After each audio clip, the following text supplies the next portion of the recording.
Welcome to Video Ferox, where we wrap up Creature Feature Month. Today's movie is Tremors, the 1990 horror comedy film about a small town terrorized by giant underground worms. Let's roll the trailer and dive right in. Perfection. A scorched outpost in the middle of nowhere. You know how close I am to leaving this place right now? How close? Maybe that's why Val and Earl decided to leave town. Hey, hold up. That's Edgar Deems. They just picked the wrong day to do it. Jeez. You guys better get the hell out of here. There's a killer on the loose. Who could be doing it? Is that a snake? I'll give you boys $5 for this. 20.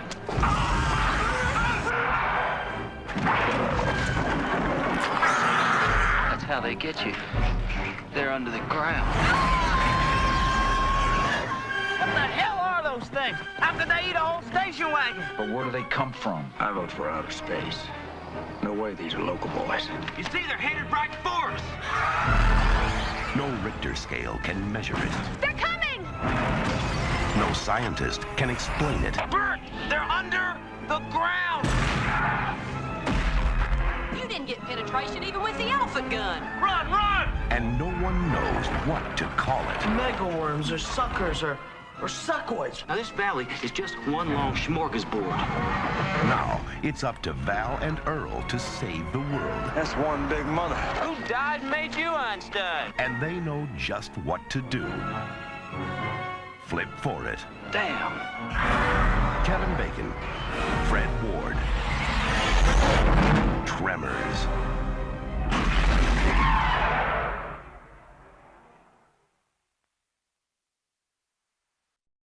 Welcome back from the trailer to Tremors from 1992. It's got Kevin Bacon, Fred Ward, Michael Gross from Family Ties. Yeah. Reba McEntire actually being an actress instead of being a singer. It's got Egg Shen in it from Big Trouble in Little China. Tremors is one of my favorite movies. It is definitely in my top 20. It's awesome. It is one of the most perfect monster movies. Tremors is, for me, probably, it fits comfortably on the shelf next to Jaws and Ghostbusters in the one movie that I cannot figure one thing I would change. I would not change a single frame of this damn movie. It's a great movie. Definitely an A+. I had a very difficult time writing the review for this thing because I would be getting into watching the movie, making the notes, and then just stop making notes and watch the damn movie. I'd gotten up with enough time, and I said, oh, I've got some time to kill. I've seen this movie several times before, but I'll just touch some highlights and get some refreshers before I go. Next thing I know, it's 11:30, and I'm due here at noon usually, and I'm like, oh, hell, where did the time go? So that's the undocumented graboid power, is time manipulation, because you won't know what the hell's going on, and all of a sudden it's an hour and a half later, and the end credits rolling, and like, oh, I'm done. So, shall we just move on to the spoilers then? We might as well. Let's just move on to the spoilers. Silent breed is people! So, the plot to Tremors is super, super basic, and that's one of the strengths of the script, I think. You have this isolated community of Perfection Nirvana.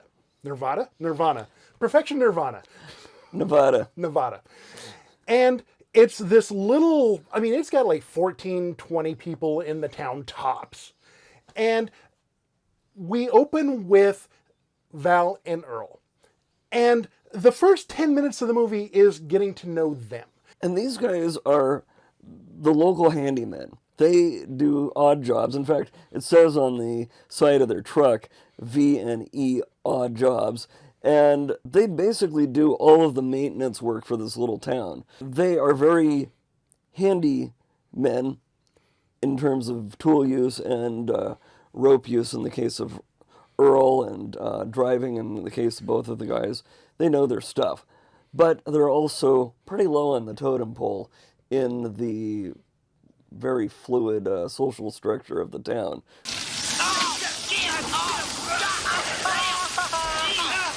Their job is tough, and they're thinking about leaving town and going to Bixby, which is a bigger community where they could probably find more upscale work. The thing is, they left town one day too late because, if you hand gathered from the trailer, all of a sudden giant worm creatures show up and start invading the town. And of course, being this isolated pocket community way up in the mountains, they find themselves cut off from civilization. The road gets landslided in.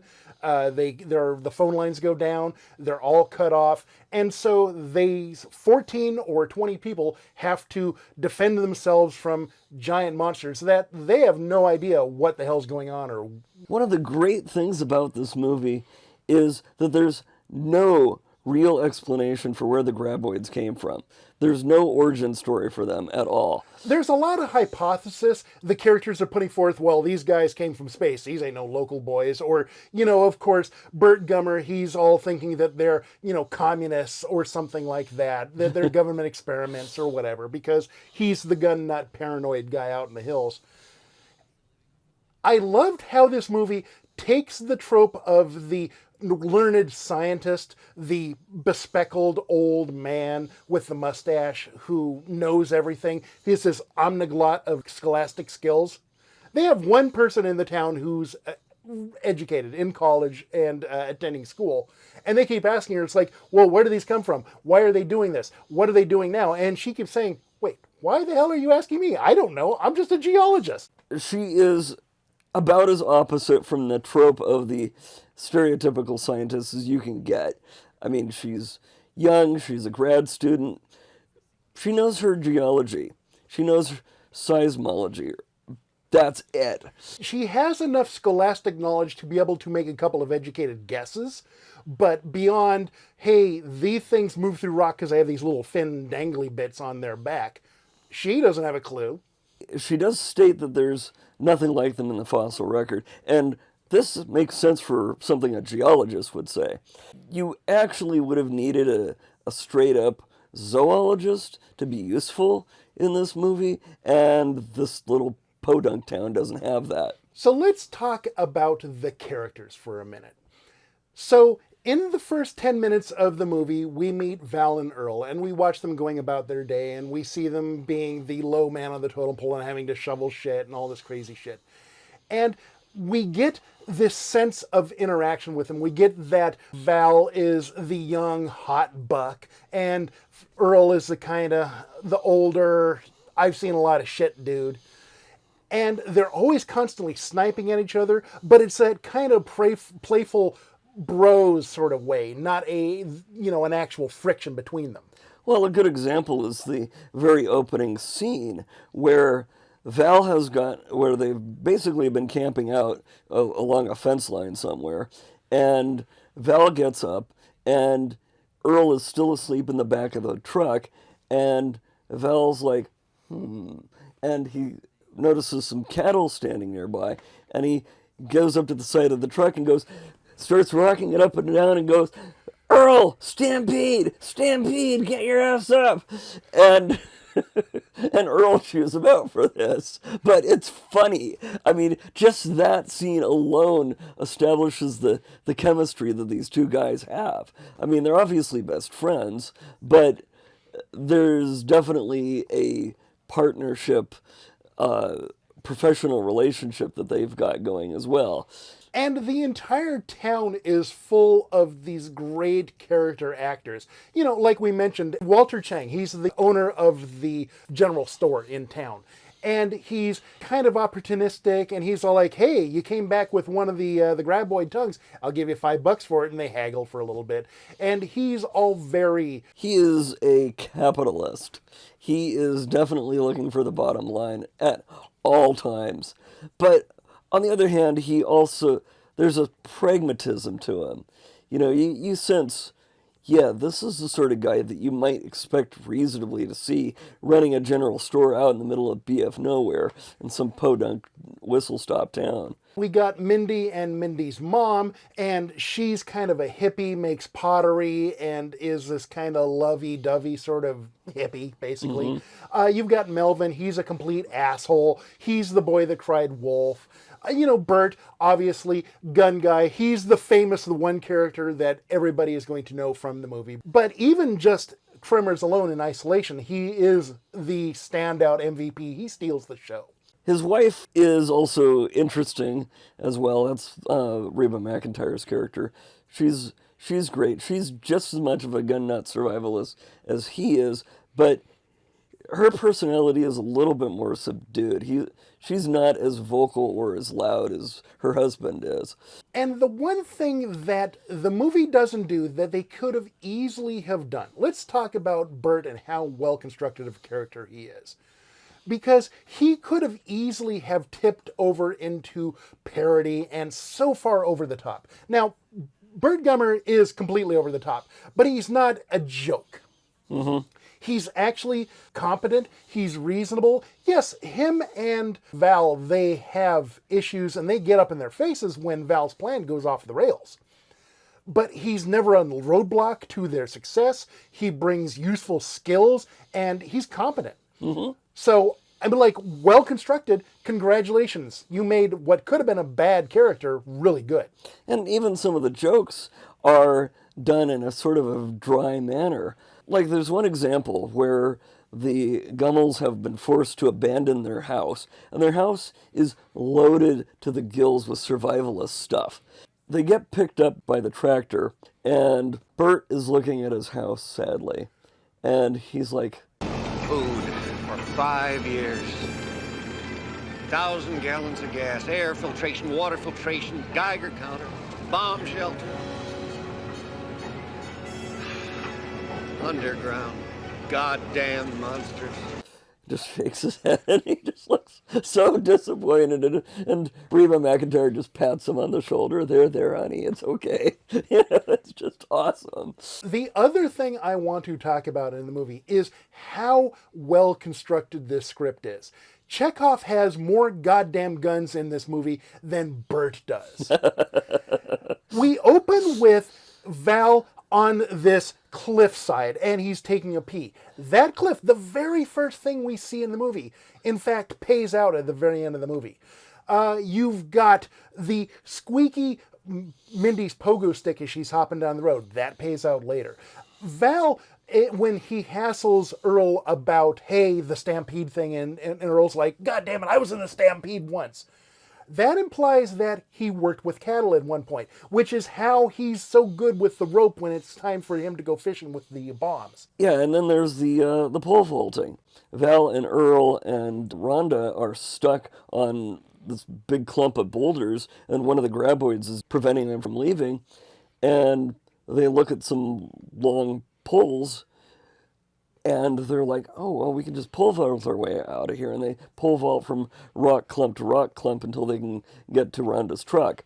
But they actually see that set of rocks earlier in the movie when Val and Earl are driving past it. And you see some of the construction stuff just lying around there. Where do these poles come from in the middle of nowhere? Oh, yes, they set it up.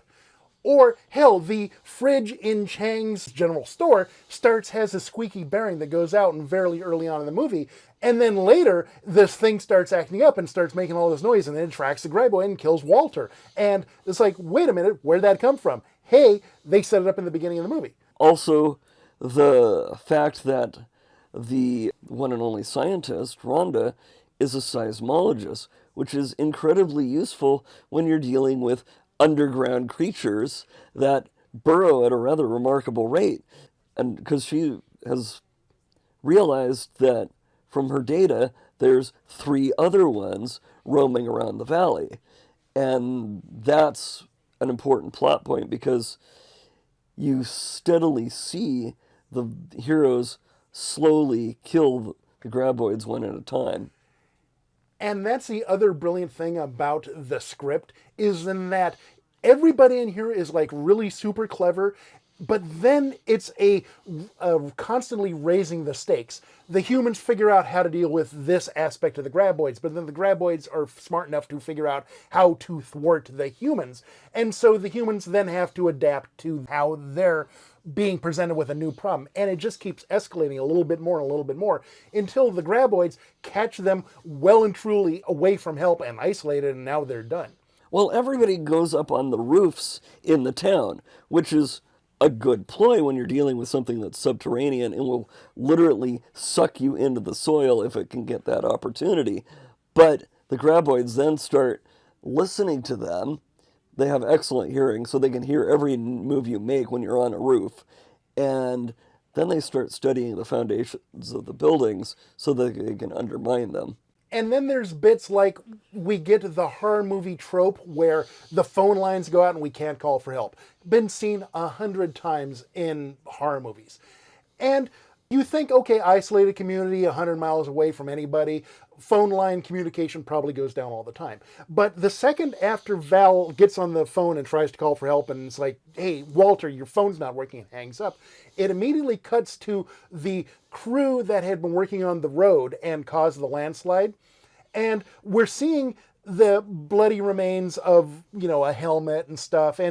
But very subtly off to one side and just under a couple of rocks, you see one of those bell resistors that are on phone poles and a little bit of smashed wire. And it's not the focus of the scene, but it's kind of a subtle, oh, here's why the phones aren't working. The graboids got them. I liked that it wasn't in your face like that. The other thing that was important about the whole landslide is there's only the one road into town. It's in a valley, and there's no other way to get out of the valley except that one road, or by traveling on horseback or on up foot. The jeep path. Yeah, but even then it is regarded as kind of sketchy because the graboids are running around or burrowing around. So the movie is a movie of thirds. The first third of the movie is the setup of the mystery and the getting to know the characters and getting to know the town and getting to know the situation and having all the problems laid out for you end to end to end. The middle half of the movie is them figuring out the mystery and how to deal with the monsters and how to extract themselves from the situation. And then once the middle part starts to wear on you, it's like, okay, can we get to something happening now? The movie kicks off into the third half of the movie where it's lays in the action. And the script knows exactly how much of A, B, and C to add to have a satisfying experience all over.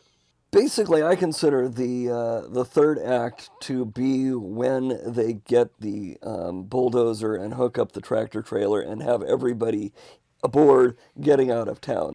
I love that this movie generally doesn't take a problem and say, okay, we're just going to shoot it and bam, bam, bam, bam, bam, bam, until the problem falls over it, dead. Except for the one scene, which is fucking awesome. But aside from that, they have to be cleverer than the monsters, and they have to deal with the monster's own cleverness. Well, yeah, like the fishing with the bombs and the final scene where Val has the last bomb in existence, and Val's like, I got it. I got an idea. And he just books, and he runs for the cliff. And he's got when they get to the edge of the cliff, he's got the bomb, he shortens the fuse, he throws it, he deliberately gets it behind the graboid, so when the bomb goes off, the graboid freaks out because of the sonic overload and goes at full speed, so that it punches through the side of the cliff and... And the bomb at the end is another Chekhov's gun where throughout the entire movie, so Val and Earl, they smoke. And they have one lighter and they're always passing it back and forth between them. And there's this constant, Val goes to have a smoke and he pats himself down and he doesn't have the lighter and, Earl pulls that out of his pocket and vice versa. And so here they're running with this bomb and no lighter, and he's patting himself down. I'm like, where the fuck is my lighter? And oh no, it's Rhonda who has it, and she's running with the lighter. Again, setting up character traits for payoff later in the fucking movie. This script is fucking awesome. Yeah, I mean, the interplay between the characters is just great. So, Val has this idealized dream woman that he's got set up in his imagination. And, blonde, tall, leggy, everything put together all right, and dumb as a brick. And Earl actually calls him out on that, saying, your list is bullshit. And then they meet Rhonda. And Rhonda's an attractive woman, but she's doesn't tick any of his boxes. No, she doesn't. She's brunette, she's little, she's smart, she's cute, but she's not cute in a sexy sort of way. And when they meet her, she's got zinc oxide all over her nose. It's just awesome because neither of them mention it. But after they talk to her and leave, she's like, oh. It's just great. And you get little hints of chemistry between Val and Rhonda as the movie progresses, but it doesn't play out anywhere until the very end.